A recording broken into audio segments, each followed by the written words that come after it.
The 2008 financial crisis. It looked like an ordinary Monday morning in the United States. Thousands of people woke up, got dressed, grabbed their coffee, and headed to work, expecting another normal day at the office. But when many of them arrived, something felt different. A simple cardboard box was waiting on their desks.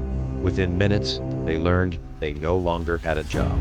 The company they had trusted for years had collapsed.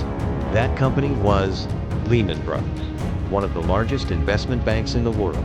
Its bankruptcy became the biggest corporate failure in American history at that time and marked the beginning of a global financial crisis that would affect millions of lives. But how could one of the world's most powerful financial institutions fail so suddenly? To answer that question, we need to go back a few years. In the early 2000s, America was experiencing a housing boom unlike anything it had seen before. People believed that buying a house was the safest investment they could make. After all, home prices had been rising for years, and many believed they would continue rising forever. Banks encouraged this belief. Interest rates were low, making mortgages cheaper and easier to obtain. Loans were approved for millions of people, including many who had unstable incomes, poor credit histories, or little ability to repay. For a while, it seemed like everyone was winning. Families bought homes. Builders constructed entire neighborhoods. Banks earned profits from issuing more and more mortgages. But behind this prosperity was a growing risk. Instead of keeping these mortgages, banks bundled thousands of home loans together and sold them as investment products, a process known as debt securitization. Investors around the world eagerly bought these securities, believing they were safe and reliable. Money flowed into the housing market, encouraging even more lending and pushing house prices even higher. The system depended on one assumption: that housing prices would never fall. Unfortunately, that assumption proved to be wrong. When house prices began to decline, millions of homeowners found themselves unable to repay their loans. Mortgage defaults increased rapidly.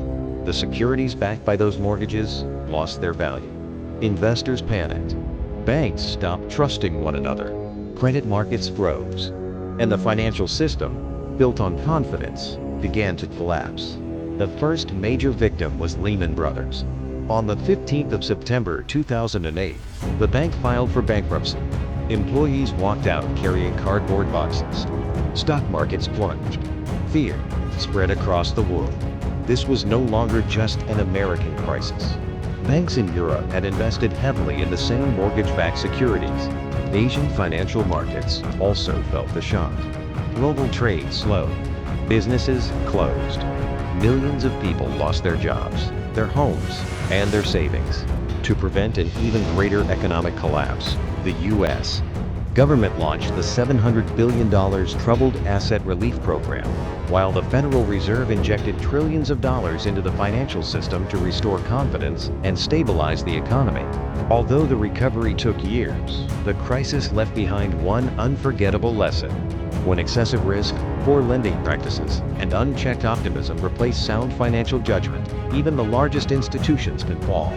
The 2008 financial crisis remains one of the most important economic events of the modern era, not just because of what happened, but because of what it taught the world.